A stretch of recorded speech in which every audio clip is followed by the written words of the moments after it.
தயவு செஞ்சு இனிமேல் நான் தான் அழகி,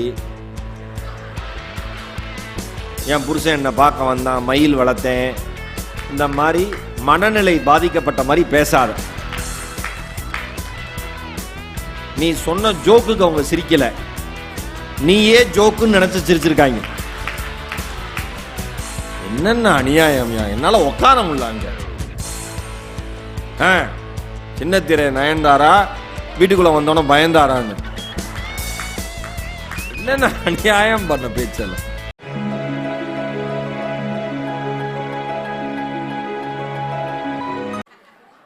புரிஞ்சிருக்கும்னு நினைக்கிறேன்.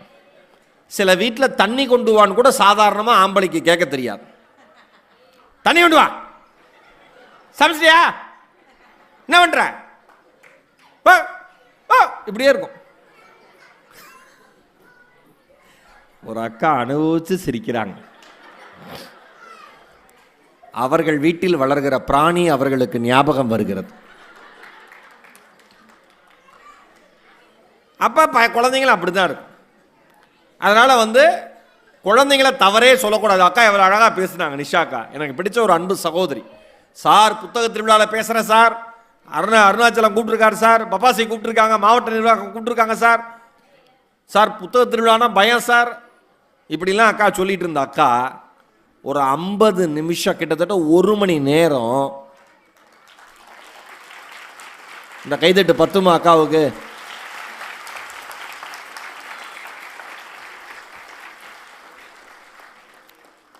நான் அடித்த 10 பேருமே டான் தாண்டாங்கிற மாதிரி அடித்தது எல்லாமே பெஸ்ட் ஜோக். அது என்ன கவனிச்சிங்களா? தன்னை தாழ்த்தி உங்களை மகிழ்வித்த ஒப்பற்ற கலைஞர் எங்கள் அறந்தாங்கி நிஷா.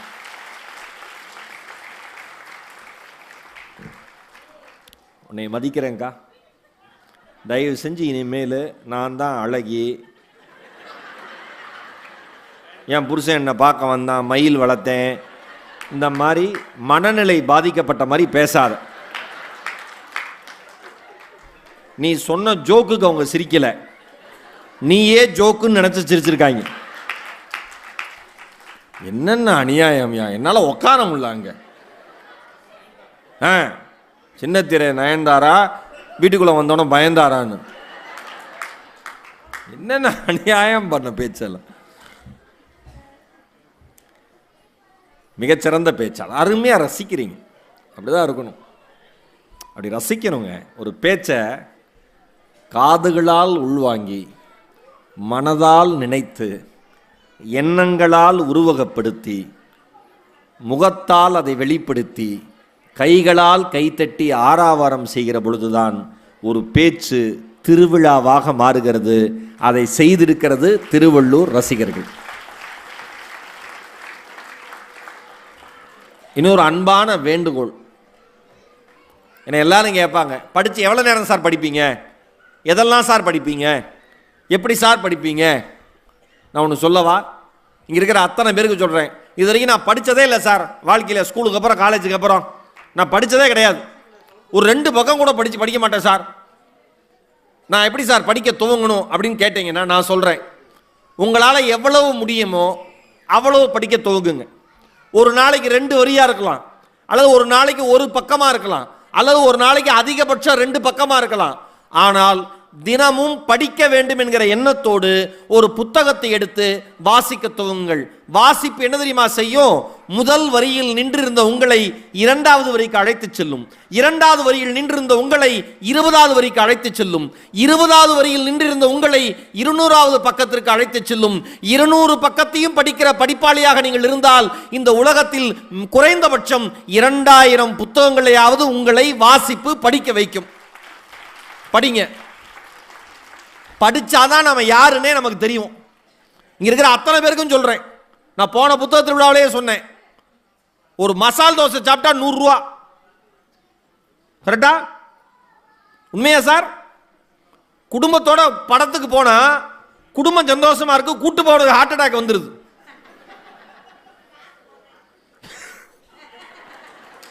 காசு போகுது. ஆமா, காசு போகல, போகுது. அதுவும் மெட்ராஸ்ல பாப்கார்ன் 300 ரூபாயாக்கா. ஏங்க என் வாழ்க்கையில் ஒரு சோள பொரியை 300 ரூபா கொடுத்து சாப்பிடுவேன் நான் நினச்சதே இல்லை. பாப்கார்ன்னா பெருசாக தெரியும், சோளப்பொரி கரெக்டா 300 ரூபாங்க, சின்ன சைஸு. அதுக்கு அடுத்தது 380, 400. ஏன்டா தங்க விலை மாதிரி ஏத்துறீங்க?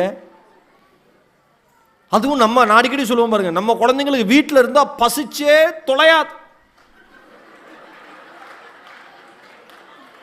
அது என்ன என்ன என்ன சிஸ்டமோ ஆண்டவன் படைப்புல. நாம குழந்தையா இருக்கிறப்பவும் அப்படிதான் இருந்தோம், நமக்கு குழந்தை வந்தப்பையும் அப்படிதான் இருக்குங்க. சாப்பிட்றியா? பசிக்கல. எப்படி சிரிக்கிறான் பாருங்க, அழகா அவன் ரொம்ப கியூட்டா சிரிக்கிறான். சுத்தி போடு. சாப்பிட்றியா? பசிக்கல. இப்ப குழந்தைங்க என்ன சொல்லுது? சாப்பிட்றியான்னு கேட்டா மூடு இல்லை. வயசே 3 வயசுக்கு மூடு இல்லை, இன்ட்ரெஸ்ட் இல்லை, இன்ட்ரெஸ்டிங்கா இல்லை. எவ்வளவு நாள் இதையே சாப்பிட? என்ன டிஃபன்? உப்மா அப்படின்னோட நீலாம் அம்மாவே கிடையாதுங்கிறான். கரெக்டா மேடம்? பாருங்க, ஆமாங்க பையன் ஆமாங்கிறான் பாருங்க. தோசை அப்படின்னா அவன் பயப்படுறான். இது கல்லில் ஊற்றி அது எந்த சைஸில் வந்து, ஆண்டவா. பசி இல்லைன்னு சொல்றவன வெளில போலாமாடான்னு கேளுங்க, வான்னு எந்திரிக்கிறான்.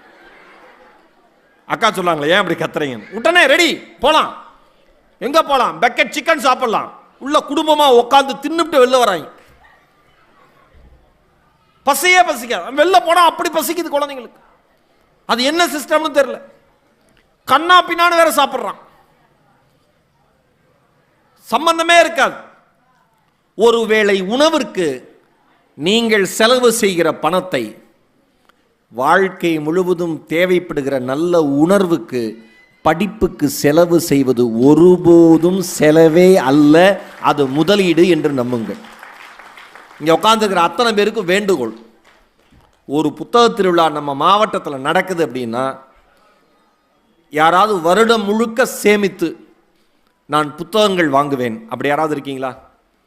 வருடம் முழுக்க பணம் சேமித்து நான் புத்தகம் வாங்குவேன் அப்படின்னு யாராவது இருக்கீங்களா? இது வரைக்கும் யாரும் இல்லை. பரவாயில்ல, தவறே கிடையாது. அடுத்த ஆண்டு இந்த கேள்வியை கேட்கிறப்ப இந்த அரங்கத்தில் பாதி பேராவது கைகளை உயர்த்தி இருக்கணும். ஒருவேளை இன்று யாராவது கைகளை உயர்த்தி இருந்தால், நீங்கள் எந்த தொகைக்கு வாங்கியிருந்தீர்களோ அதே தொகைக்கு உங்களுக்கு புத்தகத்தை பரிசளிக்கலான்னு நான் நினச்சேன். என்னை காப்பாற்றிட்டீங்க. நான் யோசிச்சுட்டே வந்தேன். அதெல்லாம் தயவு செஞ்சு சேமிக்கிறது, சுற்றுலா போகிறதுக்கு சேமிக்கிறது, வீடு கட்டுறதுக்கு சேமிக்கிறது, தங்க நகை வாங்கிறது சேமிக்கிறதுங்கிறது, வருங்காலத்தில் ஏதாவது நோய் நொடி வந்துச்சுன்னா இது எல்லாத்துக்கும் சேமிப்பு இருக்குல்ல. புத்தகத்துக்குன்னு சேமிப்பு இருக்கா? நான் ஒன்று சொல்லவா? புத்தகத்திற்கு எந்த குடும்பம் சேமிக்க துவங்குகிறதோ வரலாறு அவர்கள் பெயரை சேமிக்க துவங்கும் என்பதில் எந்தவித மாற்று கருத்தும் இல்லை. ஒரு பழக்கம் ஆரம்பிங்க. இங்க திருவள்ளூர் மாவட்டத்தில் இவ்வளவு குடும்பங்கள் வந்திருக்கீங்க, குழந்தைகளோட வந்திருக்கீங்க, மகிழ்ச்சியா இருக்கு. பெற்றோர்கள் எல்லாருக்கும் ஒரு வேண்டுகோள், ஒரு அன்பு சகோதரனா செய்யலாமா? நாளைக்கே ஒரு உண்டியல் வாங்குறீங்க, அந்த உண்டியலுக்கு மேல புத்தக உண்டியல்னு பெயர் ஒட்டுறீங்க. வருஷம் முழுக்க பணத்தை சேர்க்க சொல்றீங்க. சேர்த்த பணத்திலிருந்து புத்தகத்தை வாங்கி அவர்களுக்கு தாருங்கள். புத்தகத்தை பார்ப்பான், படிக்க மாட்டான், படிக்க மாட்டான், படிக்க மாட்டான். ஒரு நாள் எடுப்பான், ஒரு நாள் திறப்பான், ஒரு நாள் சில பக்கம் புரட்டுவான். அதற்கப்புறம் அவன் அதில் மூழ்கி விடுவான். அதற்கப்புறம் உங்க குடும்பத்துக்கு முத்துக்களை மட்டுமே அந்த குழந்தைகள் கொண்டு வந்து தரும். நம்புங்கள். தயவு செஞ்சு புத்தகத்தின்னு சேமிக்க ஆரம்பிங்க. என்ன தலைப்புன்னு அருணாச்சலன் என்ன கேட்டே இருந்தார். உங்க கூட நிஷாக்கா அன்னைக்கு பேச போறாங்கன்னார். அக்கா வந்து ஒரு சிரிப்பு சரவெடி, பற்ற வச்சா ஒரு வெடி கூட வெடிக்காம போகாது. அப்படி டக்கு டக்கு டக்குன்னு அடிச்சு கிளப்பிடுவாங்கன்னு தெரியும். அதில் அக்கா நகைச்சுவையாக பேசிட்டோம். நான் என்னுடைய ஸ்டைல் வழக்கம் போல் நகைச்சுவையும் சிந்தனையும் கலந்ததை தலைப்பாக இருக்கட்டும்ட்டு திரியின்றி எரியும் தீபங்கள்னு தலைப்பு கொடுத்தேன். என்றைக்குமே தலைப்பை உற்சாகமாக கொடுத்துருவேன். அதுக்கப்புறம் நான் படுற பாடு இருக்கு பாருங்க. என் ஒய்ஃப்கிட்ட சொன்னேன், நான் நேற்று திருநெல்வேலி புத்தக திருவிழாவில் பேசினேன். பேசிட்டு தூத்துக்குடி வந்து அங்கேருந்து ஃப்ளைட் ஏறி சென்னை வந்து இங்கே வந்தாச்சு. என் மனைவிட்ட சொன்னேன், 3 எரியும் தீபங்கள் ஒரு வழி பாதைன்னு தலைப்பு கொடுத்தீங்க திருவள்ளூரில்.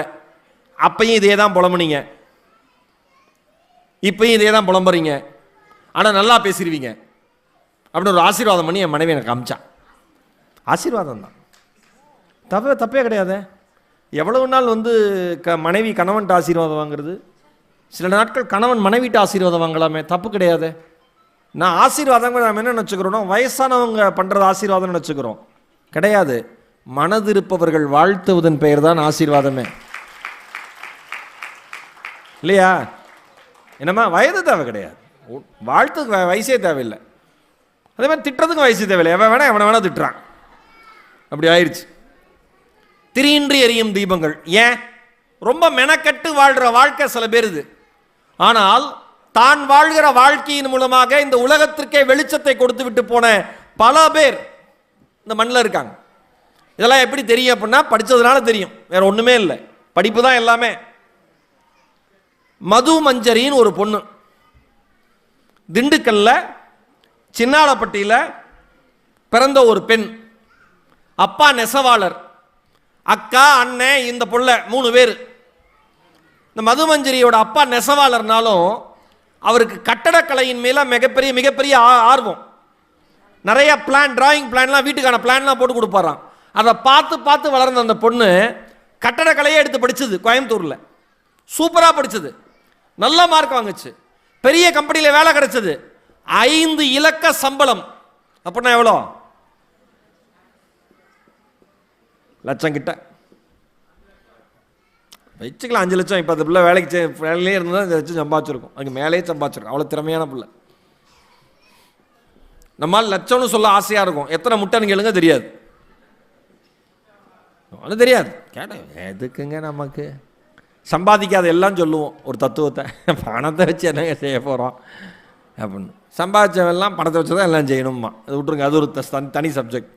இந்த பொண்ணு அந்த வேலைக்கு சேர்ந்து பெங்களூர் மும்பைன்னு வேலை பார்த்து பெரிய மால்கள் பண்ணை வீடுகள்லாம் கட்டிட்டு 2 வருஷத்தில் இனிமேல் இந்த வேலை நமக்கு ஒத்து வராதுன்னு முடிவு பண்ணி அங்கிருந்து கிளம்பி வருது. எதேச்சியா ஒரு மனிதர், அந்த மனிதரை பற்றி தனியாக பேசலாம், நான் இன்னொரு நேரம் பேசுகிறேன், சொல்கிறேன். குக்கு சிவராஜ்னு ஒரு மனிதர், ரொம்ப அற்புதமான இயற்கையினுடைய காதலர். அவர் அந்த குழந்தை வளர்ப்பில் அவர் ஒரு புதிய புரட்சியை கண்டுபிடிச்சார் படிக்கிறதுல. அவரை எதேர்ச்சியாக சந்திக்கிறாங்க, ஒரு மணி நேரம் பேசுகிறாங்க. 1 மணி நேரம் பேசுனோன்னே நெருப்பு தெய்வம் நீரே வாழ்வு அப்படிங்கிற நிகமானந்தா அப்படிங்கிற ஒரு மனிதரை பற்றிய புத்தகத்தை கொடுக்கிறார். அந்த புத்தகம், இந்த புத்தக திருவிழா, நான் மறுபடியும் சொல்கிறேன், ஒரு புத்தகம் உங்கள் வாழ்க்கை அல்ல, உங்கள் மூலமாக சமூகத்தின் வாழ்க்கையே மாற்றக்கூடிய சக்தி புத்தகத்திற்கு மட்டும்தான் இருக்கிறது.